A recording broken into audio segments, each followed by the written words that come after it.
Saffron Callahan was a force to be reckoned with. From a young age, she exhibited a fierce determination and an insatiable curiosity that set her apart from her peers. Born to Liam and Fiona Callahan, Saffron's early years were marked by instability. Her father's struggle with alcoholism and her mother's subsequent depression created a tumultuous home environment. Despite these challenges, or perhaps because of them, Saffron developed a resilience and drive that would shape her future. At school, Saffron excelled academically and socially. She was editor of the school newspaper, captain of the debate team, and a straight-A student. Her teachers often remarked on her ability to see through facades and uncover hidden truths, a skill that would later draw her to journalism. When her parents divorced during her sophomore year of college, Saffron found herself at a crossroads, unwilling to choose between her parents and needing a stable environment to continue her studies. She accepted her Uncle Everett and Aunt Constance's offer to live with them. Moving into the Callahan family home was a turning point for Saffron. For the first time, she experienced the stability and support she had always craved. Everett, in particular, took an interest in nurturing her talents, often engaging her in discussions about politics, business, and current events. Everett Callahan was the epitome of the American dream. At 45, he had built a real estate empire from the ground up, transforming it into one of the most successful firms in the Northeast. His magnetic personality and sharp business acumen had earned him both admirers and enemies in equal measure. Standing tall with salt and pepper hair, Everett cut an imposing figure. He had a way of commanding any room he entered, his charm and wit drawing people in like moths to a flame. Everett's childhood had been markedly different from his current life of luxury. Growing up in a working-class family, he had learned the value of hard work and ambition from an early age. His father, a construction worker, and his mother, a waitress, had instilled in him a drive to succeed that bordered on obsession. After putting himself through college and business school, Everett had thrown himself into the world of real estate. His ability to spot potential where others saw only dilapidation had quickly set him apart from his peers. Within a decade, he had transformed the company from a small local firm into a regional powerhouse. To the outside world, Everett appeared to have it all: a beautiful wife, 2 children, a successful business, and a reputation as a pillar of the community. He served on the boards of several charities and was a generous donor to local causes. However, beneath this perfect exterior lurked a restlessness that Everett struggled to quell. Despite his outward success, Everett battled with a persistent feeling of emptiness. The thrill of closing deals and amassing wealth had begun to wane, leaving him searching for new sources of excitement.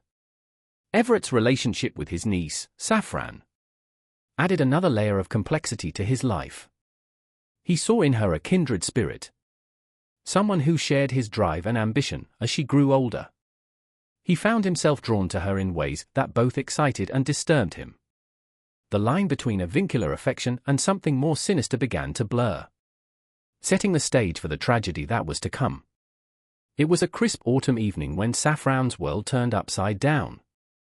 She had been working late at the local newspaper, where she had secured an internship, when she realized she had left her laptop charger at home. Knowing her aunt and uncle were supposed to be at a charity gala that evening, she decided to swing by the house to retrieve it. As Saffron pulled into the driveway, she noticed her uncle's car parked in its usual spot. Thinking he must have decided to skip the gala, she entered the house quietly, not wanting to disturb him if he was working in his study. The house was eerily quiet as Saffron made her way upstairs. As she approached her room, she heard sounds coming from her uncle's bedroom. Concern and curiosity warred within her as she inched closer to the partially open door. What Saffron saw through the crack in the door would haunt her for the rest of her short life. There was her Uncle Everett, locked in a passionate embrace with a woman who was decidedly not her Aunt Constance. Saffron's mind reeled as she tried to process what she was witnessing. The uncle she had idolized the man she had seen as a paragon of virtue and success, was nothing but a common cheater. Facking away from the door, Safran's foot caught on a loose floorboard, causing a loud creak. Her heart stopped as she heard the sudden silence from the bedroom. Without thinking, she dashed down the stairs and out of the house, barely remembering to close the front door behind her. Once in her car, Safran sat trembling, her mind a whirlwind of conflicting emotions. Shock, anger, and a strange sense of betrayal fought for dominance. She had always thought of her uncle as invincible, above the petty weaknesses of ordinary men. To see him engaged in such a tawdry affair shattered the pedestal she had placed him on. In the days that followed, Safran found herself obsessively analyzing every interaction she had ever had with her uncle. She began to see hidden meanings in casual touches, to reinterpret compliments and gestures of affection through a new, unsettling lens. The knowledge of Everett's affair became a poisonous secret, eating away at Safran from the inside. She found herself unable to meet her uncle's eyes at the dinner table, flinching away from his usual affectionate pat on the shoulder. Her aunt noticed the change in Safran's behavior, but attributed it to stress from her internship and upcoming job search. Little did anyone know that this discovery would set in motion a chain of events that would end in tragedy. Veronica Ashworth was not the type of woman one would typically imagine as the other woman in an extramarital affair. At 38, she was a respected art curator at the Museum of Art in Hartford. Her professional demeanor and sophisticated taste made her a favorite among the city's elite, who often sought her advice on building their private collections.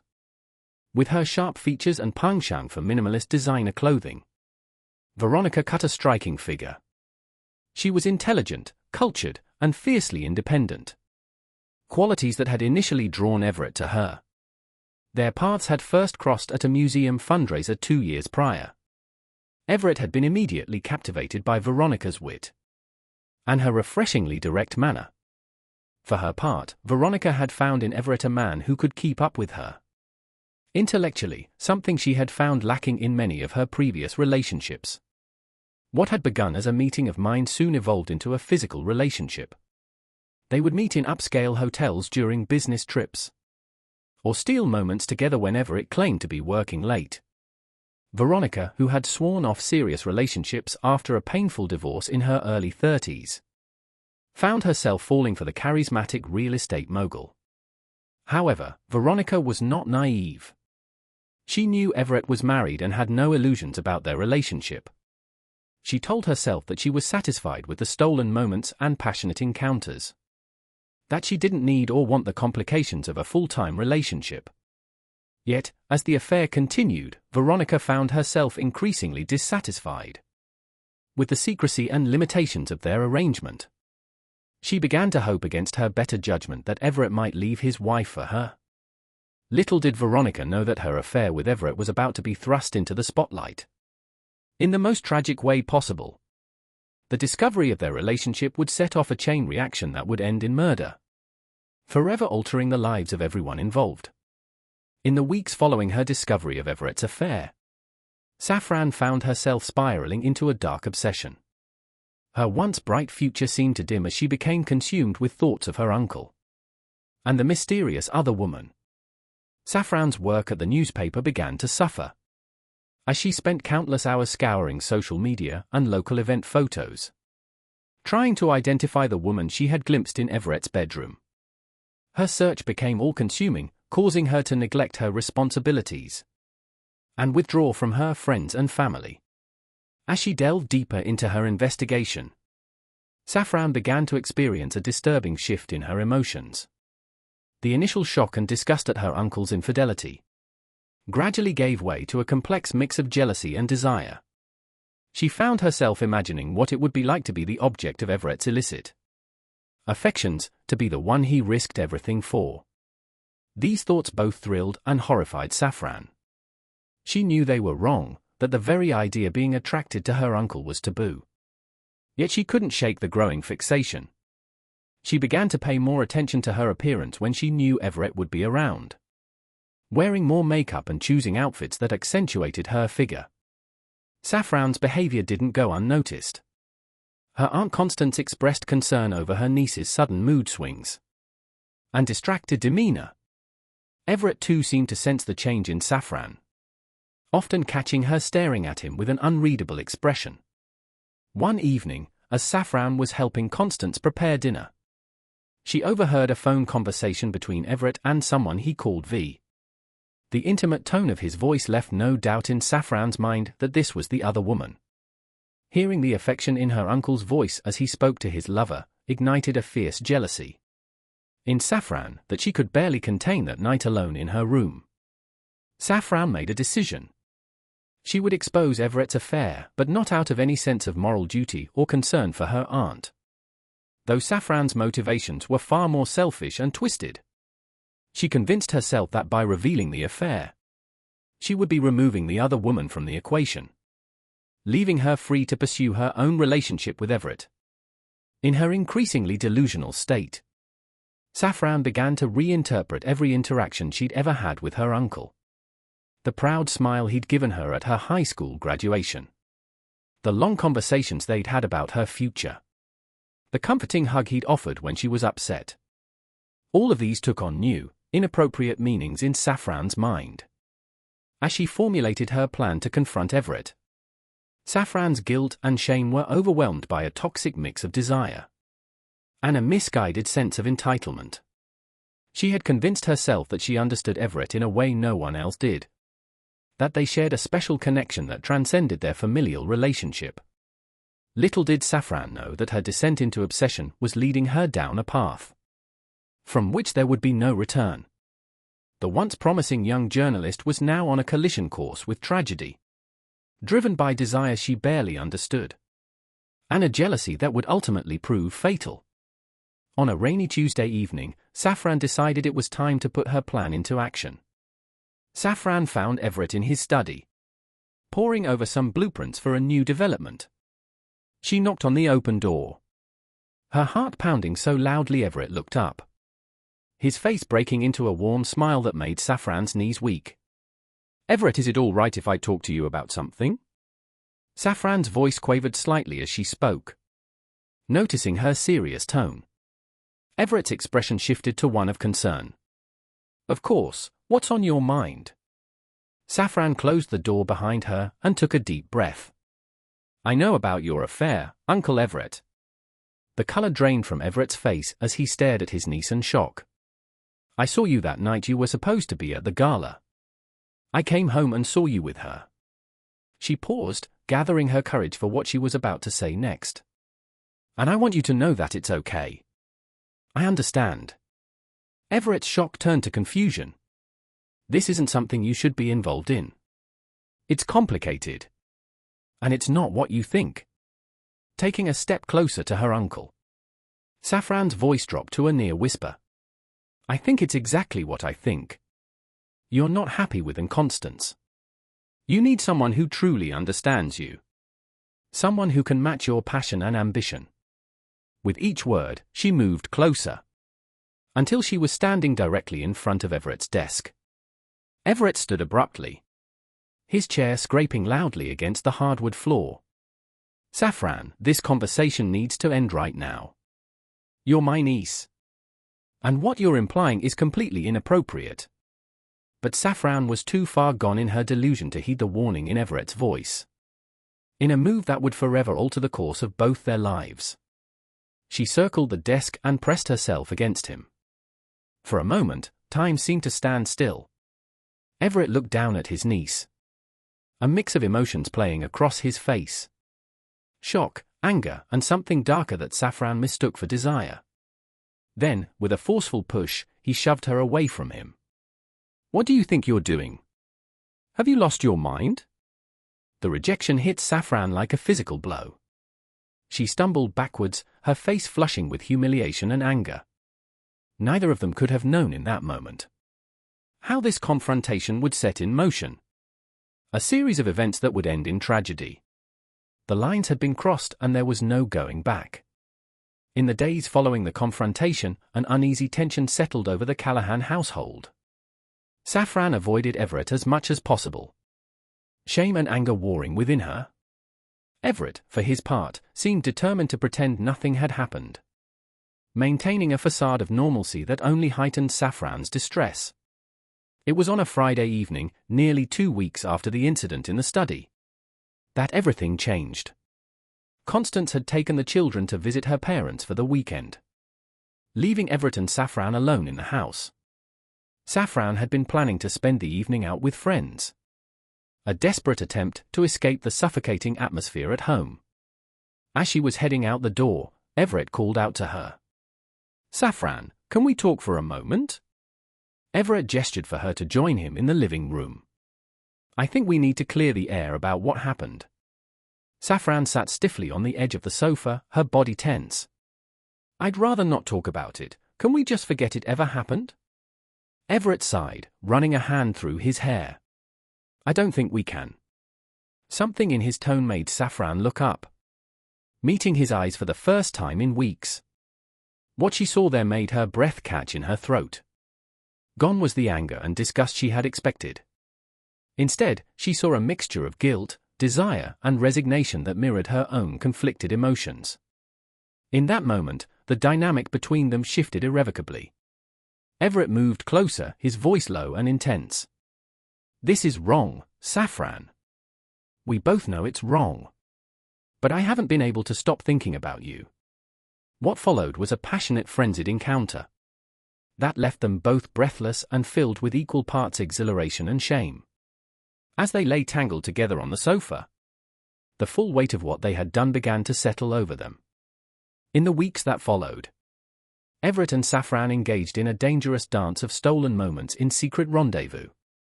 They both knew what they were doing was wrong, that it could destroy their family if anyone ever found out. But the thrill of their forbidden relationship, combined with the genuine affection and understanding they shared, proved too addictive to give up. Little did they know that their illicit affair was building towards a catastrophic conclusion. The web of lies and betrayal they were weaving would soon unravel with deadly consequences.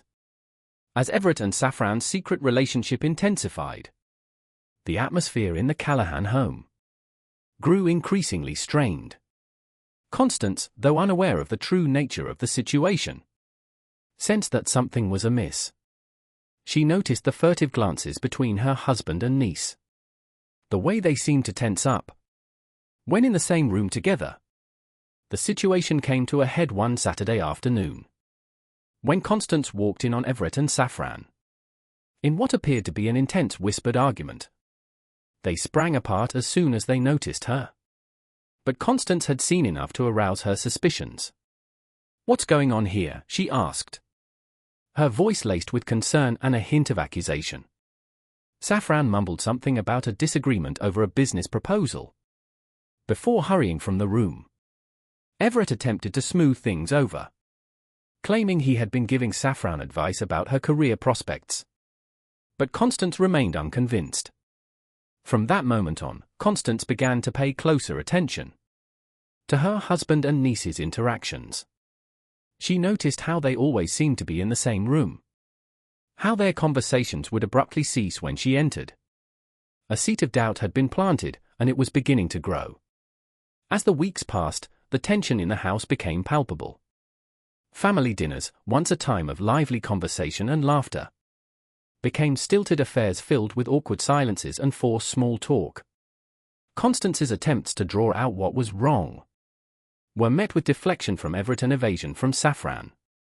Unbeknownst to all, the carefully constructed facade of the Callahan family was beginning to crack.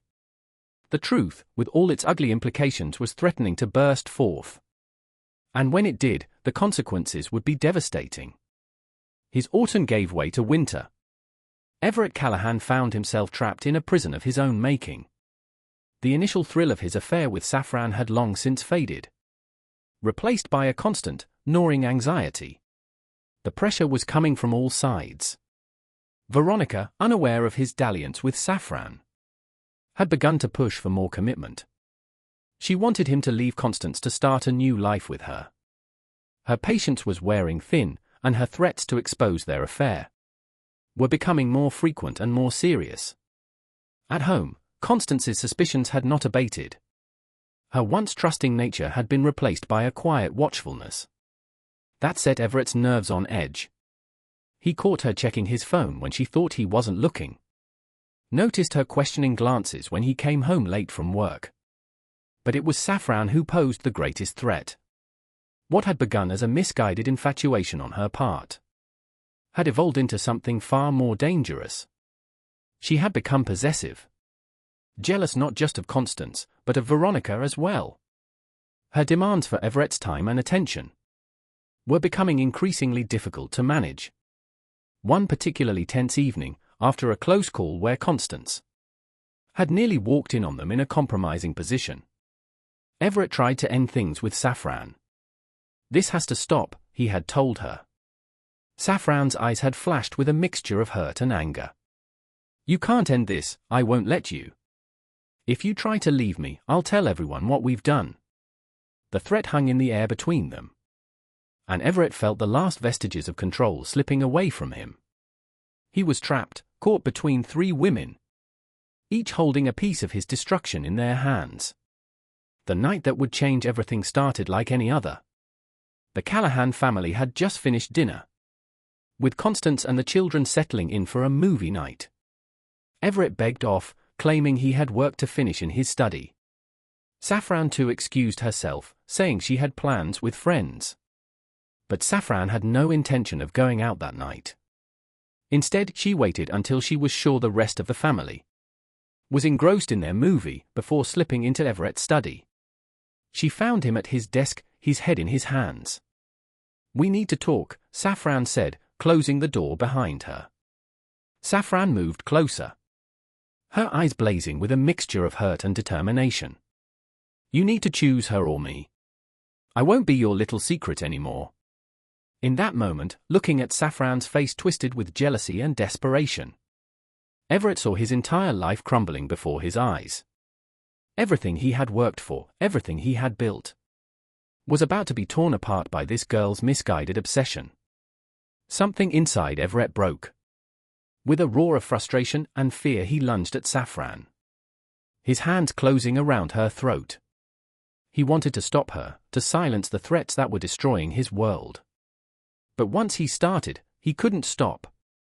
Saffron's eyes widened in shock and fear as she clawed at his hands, trying to break free. But Everett was stronger, his grip fueled by panic and adrenaline. It was over in minutes. Saffron's struggles weakened, then ceased altogether. When Everett finally came to his senses and released his grip, she crumpled to the floor. Lifeless, the discovery of Saffron's body sent shockwaves through the Callahan household and the wider community. It was Constance who found her, alerted by the unusual silence from Everett's study. Her scream of horror brought the children running, and within minutes the house was swarming with police and paramedics. Everett, in a state of shock, had been found sitting in his chair staring blankly at Saffron's body. He offered no resistance as the police led him away, his silence interpreted as stunned grief by the officers on the scene. Detective Lena Kirker, a veteran of the police department's homicide division, was assigned to lead the investigation. From the moment she stepped into the Callahan home, she sensed that this case was far more complex than a simple home invasion gone wrong, which was the initial theory. As she interviewed the family members, inconsistencies began to emerge. Constance, while devastated, seemed to be harboring suspicions about her husband. The children Rowan and Ivy spoke of increasing tension in the house over the past few months, particularly between Everett and Saffron. But it was Everett's behavior that raised the most red flags for Detective Kirk. His effect was flat, his responses to questions vague and evasive. He claimed to have been working in his study all evening, not hearing anything until Constance's scream. Yet, the detective noted there were signs of a struggle in the room, and Everett's clothing was disheveled. As the investigation progressed, more questions arose. Why had Saffron lied about going out with friends? What was she doing in Everett's study so late at night? Most intriguingly, who was the mysterious V that appeared frequently in Saffron's text messages? and emails, the autopsy report brought another twist to the case. The cause of death was strangulation. But the medical examiner also found evidence of sexual activity shortly before Safran's death. This revelation cast the case in a new disturbing light. As Detective Kirk dug deeper, she began to uncover a web of secrets and lies that ran through the heart of the Callahan family. The picture-perfect facade was crumbling, revealing dark truths that would shock the community to its core. As the investigation into Safran's murder intensified, Detective Kirk and her team began to piece together the complex puzzle of relationships and secrets within the Callahan family. Each new revelation brought them closer to the shocking truth. A breakthrough came when forensics recovered deleted text messages from Safran's phone. The messages revealed a passionate illicit relationship with an older man, referred to only as E. The content of the messages left little doubt that he was Everett Callahan. Armed with this information, Detective Kirk brought Everett in for another round of questioning. Faced with the evidence, Everett's carefully constructed alibi began to crumble. He admitted to the affair with Safran, but vehemently denied killing her, claiming that their relationship had been consensual and that he loved his niece. However, Everett's story was further complicated when Veronica Ashworth came forward. Initially reluctant to involve herself in the investigation, Veronica finally revealed her long-standing affair with Everett after being confronted with evidence linking her to him. Her testimony painted a picture of a man torn between multiple relationships, struggling to keep his various secrets from colliding. Meanwhile, a more thorough search of the Callahan home uncovered a journal hidden in Safran's room. The entries detailed her growing obsession with her uncle, her discovery of his affair with Veronica, and her plan to confront him on the night of her death. The final entry, dated the day she died, contained a chilling line. "Tonight everything changes, he'll have to choose, her or me." This evidence, combined with the forensic analysis of the crime scene, began to paint a clear picture of what had transpired on that fatal night. DNA evidence found under Safran's fingernails matched Everett's, indicating a struggle. Fibers from Everett's clothing were found on Safran's body, contradicting his initial statement that he hadn't been in close contact with her that evening. As the case against Everett built, other witnesses came forward. A neighbor reported hearing raised voices coming from the Callahan house on the night of the murder. A colleague of Everett's mentioned his increasingly erratic behavior at work in the weeks leading up to Safran's death. Perhaps the most damning testimony came from Constance. After days of questioning and faced with the mounting evidence of her husband's infidelity, she finally broke down. She revealed that she had suspected something was going on between Everett and Safran for weeks. On the night of the murder, she had overheard part of their argument, but had been too afraid to intervene. As Detective Kirk compiled all the evidence, a timeline of events emerged. Safran had confronted Everett about his affair with Veronica, threatening to expose both relationships if he didn't choose her. In a moment of panic and rage, Everett had strangled Safran, then attempted to cover up his crime. The case, which had once seemed like a tragic home invasion, had unraveled into a sordid tale of forbidden desire, jealousy, and ultimately, murder. The respected Callahan family, once the picture of suburban success, now stood exposed as a web of lies and betrayal. The courtroom was packed each day as the prosecution laid out its case, painting a picture of a man whose web of lies and illicit relationships had finally caught up with him. Prosecutor presented a compelling narrative, weaving together the physical evidence, witness testimonies, and the damning contents of Safran's journal. She portrayed Everett as a manipulative predator who had taken advantage of his young, vulnerable niece, then killed her in a fit of rage when she threatened to expose him. Everett's defense team attempted to cast doubt on the prosecution's case.